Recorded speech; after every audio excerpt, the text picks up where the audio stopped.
नमस्कार, आप देख रहे हैं ग्रामीण असम और मैं हूं आपके साथ जितेंद्र। सत्ता का संग्राम कार्यक्रम चल रहा है ग्रामीण राजस्थान के माध्यम से।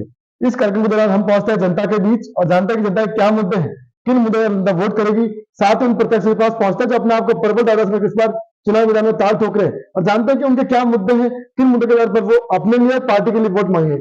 इस दौरान हम मौजूद हैं बाली विधानसभा क्षेत्र में और हमारे साथ मौजूद है भारतीय जनता पार्टी से प्रबल दादा कहे जाने वाले मुकेश कुमार जी राजपुरोहित, जो सोनाला से आते हैं।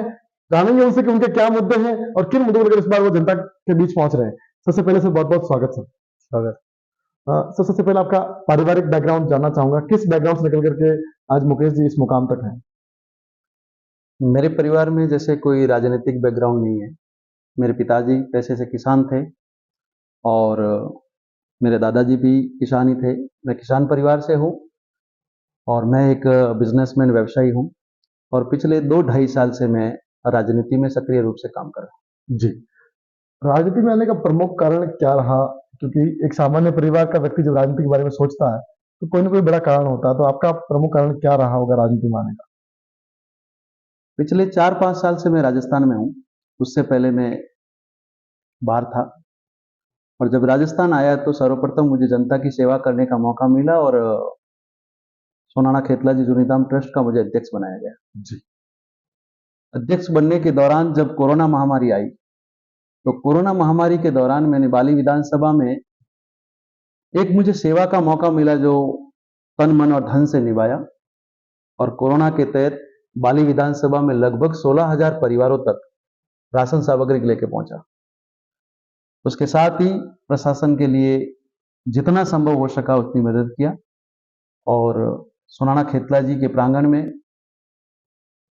कोविड सेंटर बनाया गया जो देसूरी ब्लॉक का कोविड सेंटर था और उसमें लगभग 472 पेशेंट आए।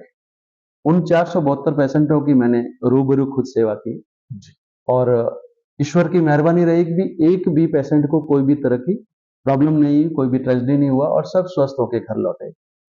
सेवा करते करते भारतीय जनता पार्टी और जैसे चुनाव आते हैं उसे चुनाव के तहत समिति का और जिला परिषद के चुनाव आए और मेरी सेवा की बदौलत और 36 कौम के सहयोग और साथ के बदौलत और आशीर्वाद के बदौलत भारतीय जनता पार्टी ने पहली बार मेरे पे विश्वास कर जिला परिषद के वार्ड नंबर 16 से महिला सीट थी, इसीलिए मेरी धर्मपत्नी को टिकट दिया गया और मात्र राजनीति में पहला पांव रखते ही जिला परिषद से मेरी वाइफ को 3,000 वोटों से पार्टी ने विजय कराया।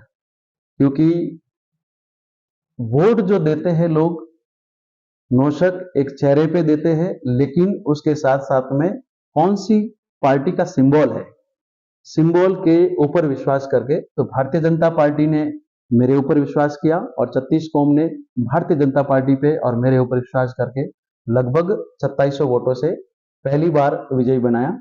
और मेरा राजनीतिक जीवन ज्यादा लंबा नहीं है, लगभग 2.5 से 3 साल हुए, लेकिन राजनीति में आने का मुख्य कारण यह है कि सेवा करते करते एक भाव पैदा हुआ कि क्या हम इसको बड़ी लेवल पे जाके अपने एरिया में गरीबों की सेवा कैसे की जाए, गरीब लोगों से उनको कैसे उनका उत्थान हो और एरिया का अपने क्षेत्र का कैसे विकास हो, इस मुद्दे को लेकर मैं आगे बढ़ रहा हूं। और क्या होता, राजनीतिक पार्टियां बहुत सारे नेता आते हैं जाते, सत्ताएं आती है जाती है, लेकिन जिनका विजन होता है कि मुझे जनता की सेवा करनी है और जनता के साथ में जुड़ाव होता है, जनाधार होता है, उसको लेकर के कोई भी पार्टी टिकट देती है और पार्टी के टिकट सिंबल के ऊपर विश्वास करके लोग उसको वोट देते हैं। लेकिन वोट देने के बाद में सच्ची उसकी सेवा जब शुरू होती है कि वो वास्तव में जीतने के बाद में जनता की सेवा करें। और मैं पिछले 2.5 साल से, जब से मेरी वाइफ जिला परिषद मेंबर है, तब से अपने एरिया में वार्ड नंबर 16 में शायद एक भी गांव ऐसा नहीं होता जहां पे मैं हर समय लोगों से मिलता रहता हूं। उनकी जो भी समस्या होता है मेरे लेवल की, मैं उसको हमेशा सॉल्व करने की कोशिश करता हूं, उनकी यथाशक्ति मदद भी करता हूं, उनके सुख दुख का साथी बनता हूं और लोगों की दुआएं हैं हमारे साथ और सेवा करने के मूड से और सेवा करने के भाव से ही मैं राजनीति में आया। जी, आप राजनीति में प्रवेश किया और जिला परिषद के पद पर भी आपकी धर्मपत्नी जी हैं अभी वर्तमान में। राजस्थान में वर्तमान में गहलोत सरकार कार्यरत है, उनके कामकाज को मुकेश कुमार जी राजपूत कैसे देखते हैं? देखिए, ये मुकेश कुमार अकेला देखे वो शायद एक व्यक्तिगत मुद्दा हो सकता है, लेकिन गहलोत सरकार को पूरा राजस्थान एक ही नजर से देख रहा है। गहलोत सरकार आने के बाद में राजस्थान भ्रष्टाचार में नंबर 1 है, बलात्कार में नंबर 1 है, चोरी लूट में वारदातें बहुत बढ़ गई है। कहते हैं कि लूट की दुकान और झूठ की मकान, ये झूठ का बाजार और लूट की दुकान वो ही चल रहा है। जनता के साथ धोखा हो रहा है। पिछले 5 साल में 4.5 साल तक किसानों का बिजली माफ करना इनको याद नहीं आया।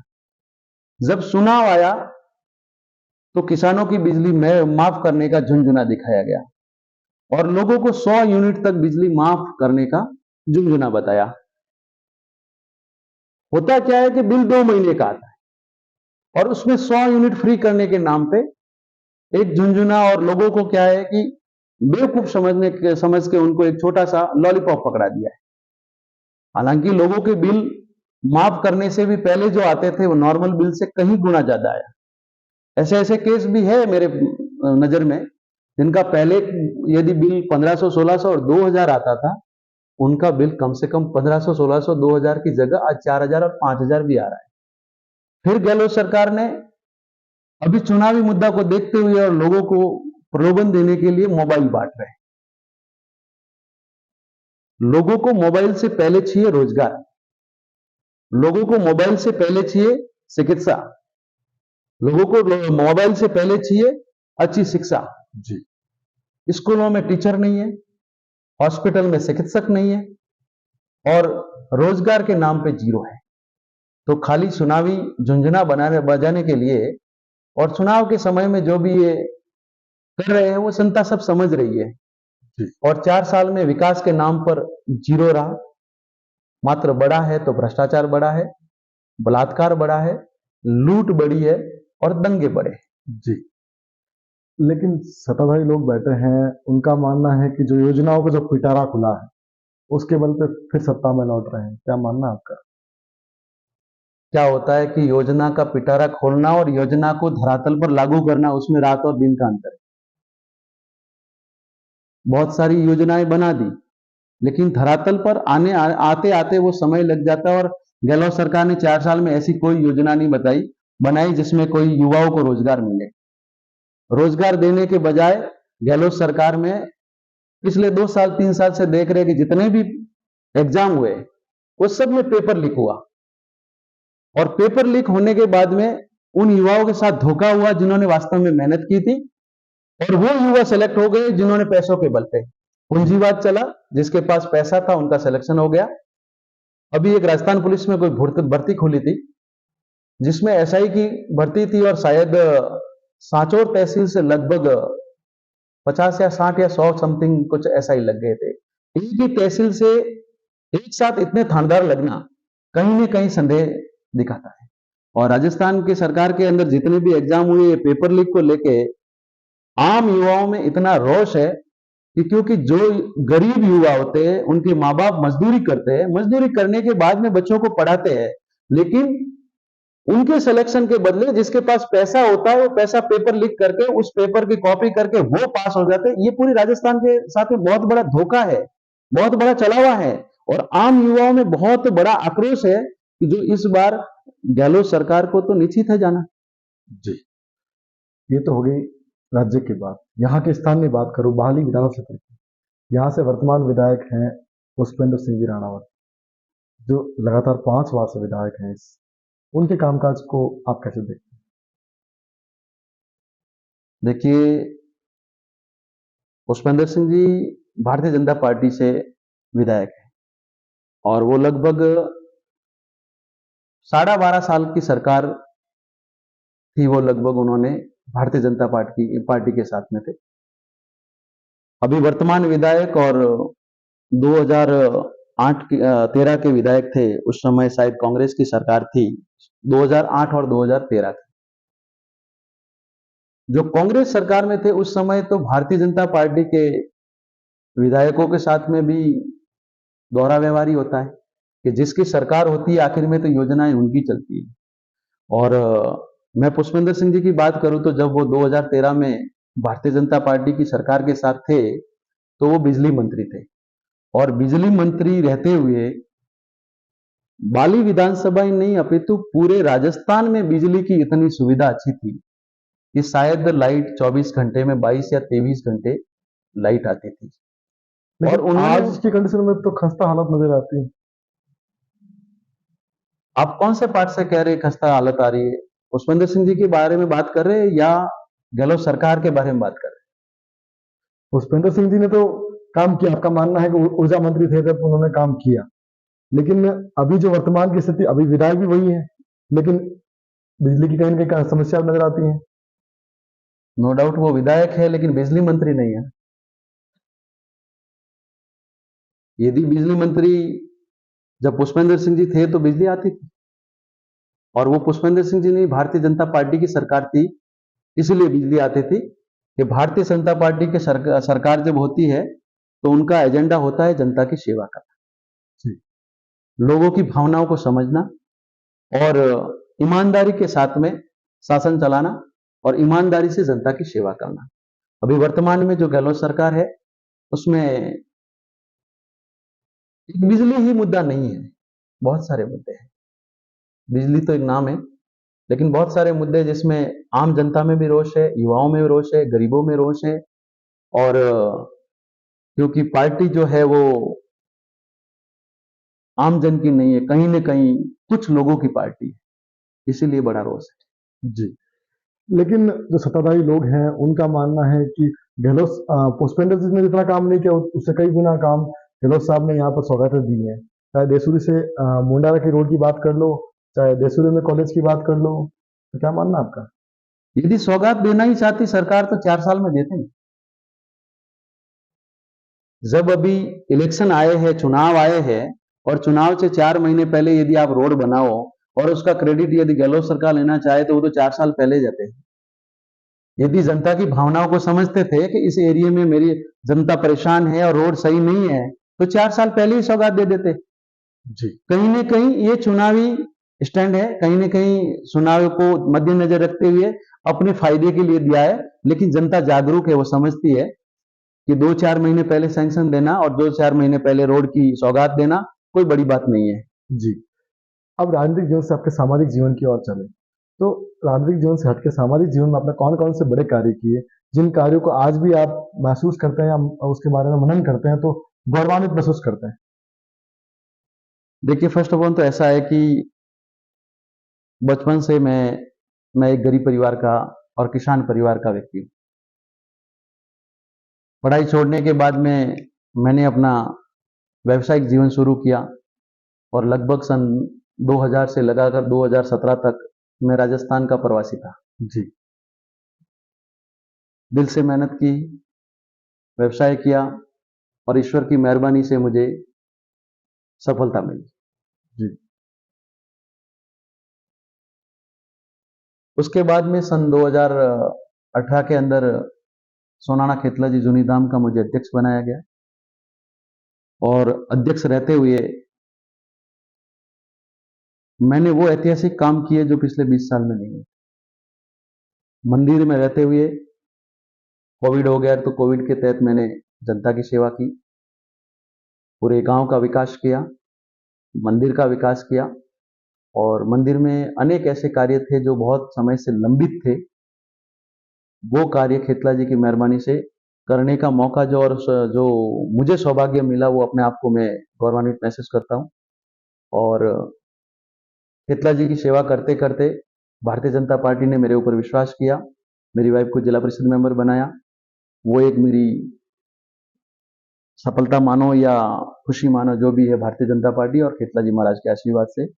और यहाँ से होने के बाद में सबसे पहले और सबसे बड़ी बात यह है कि राजपुरोहित समाज ने, जो हमारी एक संस्था है राजपुरोहित विकास संघ फालना, जिसमें लगभग बाली, सुमेरपुर और मारवाड़ जंक्शन 3 विधानसभाओं के अंदर जितने भी राजपुरोहित समाज के गांव हैं, उन सबका प्रतिनिधित्व एक संस्था करती है, उसका नाम है राजपुरोहित विकास संघ फालना, और उसका मुझे जून 2021 के अंदर मुझे अध्यक्ष बनाया गया और समाज की सेवा करने का मौका मिला। मेरे सामने बहुत सारे कैंडिडेट थे, लेकिन मेरे पिछले काम को देखते हुए समाज ने मुझे निर्विरोध अध्यक्ष बनाया। वो भी मेरे लिए एक बड़ी बात थी। उससे रहते रहते ये देसोरी और चारभुजा की नाल जो पड़ती है देसोरी, वहां पे एक आश्रम है, हरिओम आश्रम, जहाँ पे 2 राज्यों का ट्रस्ट है, और वहां पे मुझे निर्विरोध अध्यक्ष बनाया गया। उसके बाद में राजपुरोहित समाज के आराध्य देव जैसे खेताराम जी महाराज, वैसे ही आत्मानंद जी महाराज का एक भव्य मंदिर बारवा में बना, और समाज ने मेरे ऊपर विश्वास करके, मेरे काम के ऊपर विश्वास करके मुझे वहां पे उपाध्यक्ष के रूप में मनोनीत किया। तो ये सब एक गरीब परिवार, एक किसान परिवार से ऊपर उठते हुए फिर व्यवसाय करना, और व्यवसाय से वापस जैसे राजस्थान में आप आते हो तो 2, 3, 4 जगह का आपका अध्यक्ष और उपाध्यक्ष बनाना, मतलब जनता की सेवा करने का जो मौका मिला है, वो सबसे बड़ा मेरे लिए सौभाग्य और सबसे बड़ी खुशी की बात है कि जनता का सेवा यन केन प्रकरण किसी ही रूप में मुझे मिल रहा है। और अब भारतीय जनता पार्टी की मैं सेवा कर रहा हूँ। जिला परिषद मेंबर है मेरी वाइफ, उसके तहत, और लोगों से जितना यथाशक्ति बनता है सबसे मिलते हैं। जी, अब फिर सामाजिक जीवन से हटके फिर राजनीति की ओर चले, क्योंकि राजनीतिक माहौल है, सरगर्मियां तेज है राजनीति की। आप भी इस बार प्रबल रूप से दावेदारी कर रहे हैं भारतीय जनता पार्टी से। जानना चाहूंगा कि मुकेश कुमार राजपुरोहित सोनाड़ा के अंदर ऐसी क्या विशेषता है कि भारतीय जनता पार्टी उन्हीं के ऊपर दाव खेले, क्योंकि बहुत दिग्गज इस लाइन में है। उस दिग्गजों की पंक्ति में से एक सामान्य व्यक्ति को उठाना। देखिए क्या होता है कि दिग्गज बहुत है, ये एक लोकतंत्र की व्यवस्था है। लोकतंत्र में दावेदारी करना और टिकट मांगना सबका अधिकार है जी, और टिकट किसे देना, यह भारतीय जनता पार्टी का अधिकार है। और भारतीय जनता पार्टी यदि मुकेश पुरोहित पे विश्वास करती है, तो मैं निश्चित ही कहता हूं कि इस एरिया के अंदर बहुत बड़ी नई सौगात मिलेगी। मेरा मकसद राजनीति में जाके कोई अपने परिवार को ऊपर लाना नहीं है। राजनीति में जाकर अपने विधानसभा क्षेत्र का चौमुखी विकास कैसे हो, अपने विधानसभा के युवाओं को ज्यादा से ज्यादा रोजगार कैसे उपलब्ध करवाया जाए, राजनीति में जाकर अपनी विधानसभा में ज्यादा से ज्यादा रोजगार के साधन कैसे जुटाए जाए, जिससे गांव की गरीब जनता को, गांव के लोगों को और गांव के क्षेत्र के युवाओं को ज्यादा से ज्यादा रोजगार अपने ही क्षेत्र में कैसे मिले। क्योंकि विधानसभा के लगभग 30 और 40% ऐसे लोग हैं जो रोजगार और व्यवसाय के लिए मुंबई, पूना, मद्रास, बेंगलोर जाते हैं। तो कहीं ना कहीं सरकार की बहुत सारी योजनाएं होती है, उस योजनाओं के तहत अपनी विधानसभा में रोजगार पैदा करने के क्या साधन जुटा सकते हैं, जिससे जनता को अपने ही क्षेत्र में कोई व्यवसाय मिले, कोई रोजगार मिले। ये मेरी प्राथमिकता है। और यदि भारतीय जनता पार्टी मेरे ऊपर विश्वास करती तो मेरा हमेशा यही प्रयास रहा है और रहेगा कि अपने क्षेत्र में चिकित्सा कितनी अच्छी हो, चिकित्सा की सुविधाएं कितनी अच्छी हो, उस पर जरूर मेरा फोकस रहे। शिक्षा की व्यवस्था कितनी अच्छी हो, क्योंकि आज की डेट में सब स्कूलों को क्रमोन्नत कर लिया है, सबको प्रमोट कर लिया है, लेकिन जहां 12वीं तक स्कूल है वहां पे 4 टीचर ही है, जहां पे 10वीं तक स्कूल है वहां पे 3 टीचर है। स्कूलों को क्रमोन्नत करने से बच्चे नहीं पढ़ेंगे जब तक स्कूलों में अच्छे टीचर्स नहीं लगेंगे। तो क्रमोन्नत करने के बाद भी बच्चों के भविष्य के साथ में खिलवाड़ हो रहा है। तो मेरा प्रयास रहेगा कि शिक्षा के ऊपर, चिकित्सा के ऊपर और रोजगार के ऊपर, और मेरी जनता के सुख सुविधाओं के लिए मैं क्या कर सकता हूं, जो भौतिक सुख सुविधाएं, किसी को हम ऐसा नहीं बोल सकते कि मैं उनको ये दिला दूंगा, वे दिला दूंगा, लेकिन डेफिनेटली जो भौतिक सुविधा होते हैं रोटी कपड़ा और मकान, उसके लिए क्या प्रयास कर सकते हैं, वो हमेशा मेरा प्रयास रहेगा। जी, मुकेश कुमार जी, जानना चाहूंगा, अगर भारतीय जनता पार्टी आपको मौका देती है तो कौन सा बड़ा मुद्दा रहेगा, सबसे प्राथमिकता में कौन सा बड़ा मुद्दा रहेगा जिन मुद्दे को लेकर आप काम करेंगे? यदि भारतीय जनता पार्टी मेरे ऊपर विश्वास करती तो मेरा सबसे बड़ा मुद्दा रहेगा गांव, गरीब और गाय। आज गायों की सबसे बड़ी दुर्दशा है, जो रोड पे है। प्रशासन लापरवाह है, गायों के लिए व्यवस्था नहीं करा रहे क्योंकि गोचर भूमि पे लोगों ने कब्जे करे। गरीब, क्योंकि आज की राजनीति चित्र को देखे तो गरीब और गरीब बनता जा रहा है और अमीर और अमीर बनता जा रहा है। गांव विकास से बहुत दूर है। कई कई गांवों में तो आज भी शायद सड़कों के अभाव है। जी, जैसे हमारे क्षेत्र में तो अभी मोदी जी की योजना के तहत जवाई जल योजना है, तो हर घर नल जा रहा है, लेकिन बहुत परिवार ऐसे भी है जिनमें नल नहीं पहुंचे हैं। बहुत परिवार ऐसे हैं जो रोजगार से दूर है। और मेरा मुद्दा मुख्य ये रहेगा, क्योंकि मैं ग्रामीण इलाकों से आता हूं, तो एक ग्रामीण होने के नाते ग्रामीणों की क्या पीड़ा होती है और क्या दुखद दुविधा होती है, वो समझते हुए गांव, गरीब और गाय के मुद्दे से मैं आगे बढ़ूंगा। और गांव, गरीब और गाय की सेवा के लिए जो कर सकता हूं, निसंदेह मैं पूरा प्रयास करूंगा इसके लिए। जी, मुकेश कुमार जी, सामने बुद्धिराम जाखड़ तैयारी कर रहे हैं बाली नागौर से, ठाकुर अभिमन्यु सिंह भी तैयारी कर रहे हैं, दुर्गा सिंह राठौड़ और चंद्रशेखर जैसे बड़े लोग इस मैदान में हैं। सामने अगर कोई बड़ा कैंडिडेट सामने होगा तो किस तक प्रमुख जीत का आधार क्या रहेगा मुकेश कुमार जी? क्या होता है कि कितने भी बड़े नेता हो, अभी बड़ा है या छोटा है वो तो समय बताएगा। और चुनाव जब आते हैं तो क्या होता है कि सफेद कपड़े पहन के जनता के बीच में जाके वोट मांगना बहुत जन की फितरत होती है। लेकिन 5 साल तक जनता के बीच में कौन रहा और 5 साल तक जनता की सेवा किसने की, जनता के सुख दुख में साथी कौन रहे, जनता जागरूक है। उस मुद्दे से देखने चाहो तो कोई भी प्रत्याशी आए, मुझे उसकी कोई चिंता नहीं, क्योंकि पुराना भी आया था और गायों के लिए लंपी भी आए थे।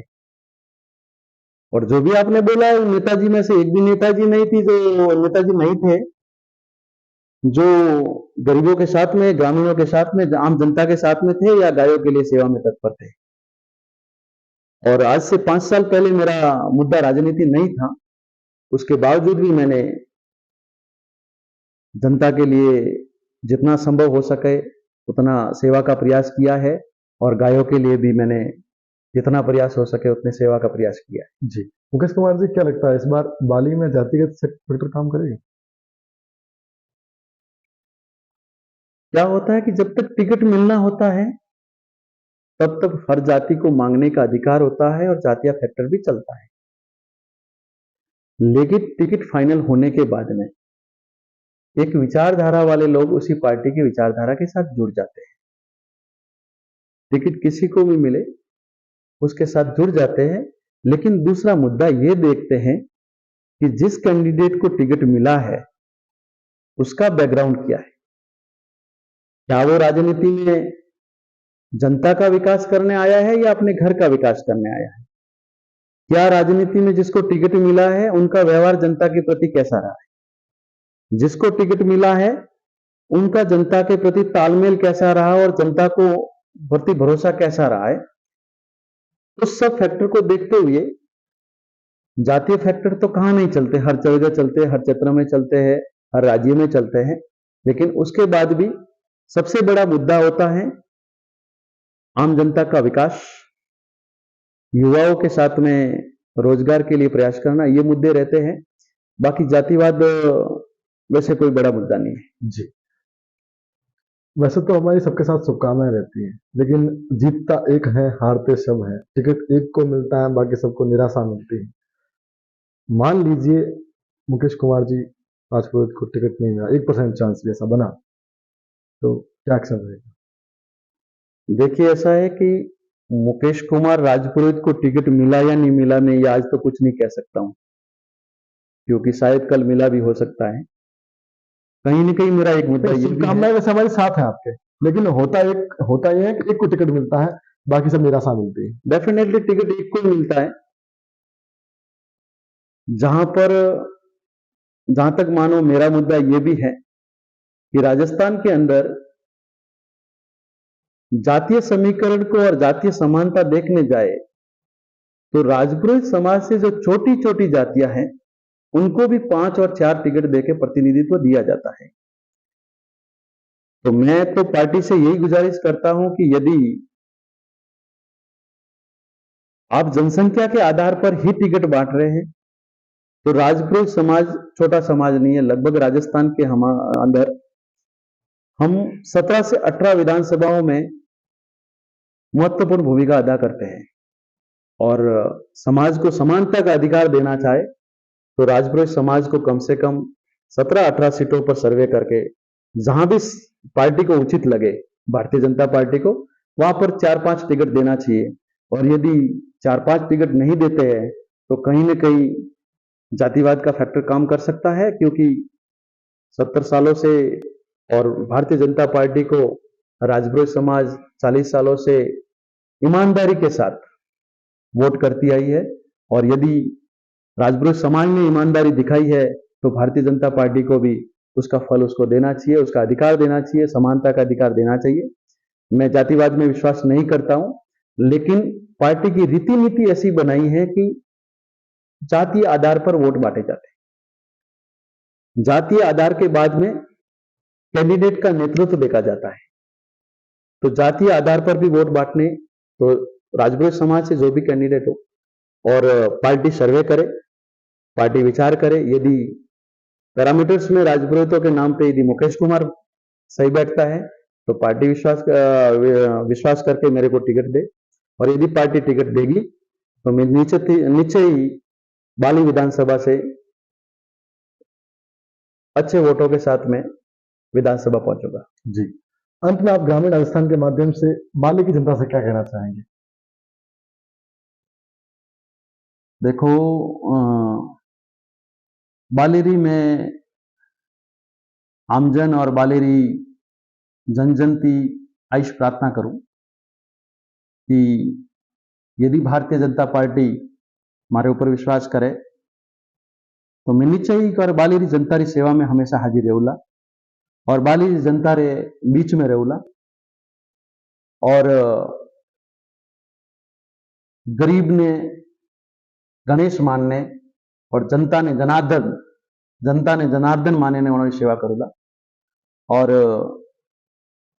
शायद बालेरी जनता मने पूरा आशीर्वाद देला और बालेरी जनता रे वास्ते में कोई शिकायत रो मौको 5 साल में कदे नहीं देगा। जी, ये थे हमारे साथ मुकेश कुमार जी राजपुरोहित सोनाड़ा, जिन्होंने वादे तो काफी बड़े किए हैं। अब देखना है कि जनता कितना जनादेश देती है। उससे पहले देखने वाली बात होगी क्या पार्टी इनको मौका देती है, क्या इनका एक्शन रहता है। आने वाला वक्त बताएगा सियासत का ऊंट किस करवट बैठेगा, सत्ता की इस सीट पर कौन काबिज होगा, इस सत्ता के सियासत में कौन जीतेगा, ये तो आने वाला वक्त बताएगा। अभी के लिए इतना ही। देखते रहिए ग्रामीण राजस्थान, सत्ता का संग्राम, करमचंद सेन और भवन वैष्णव।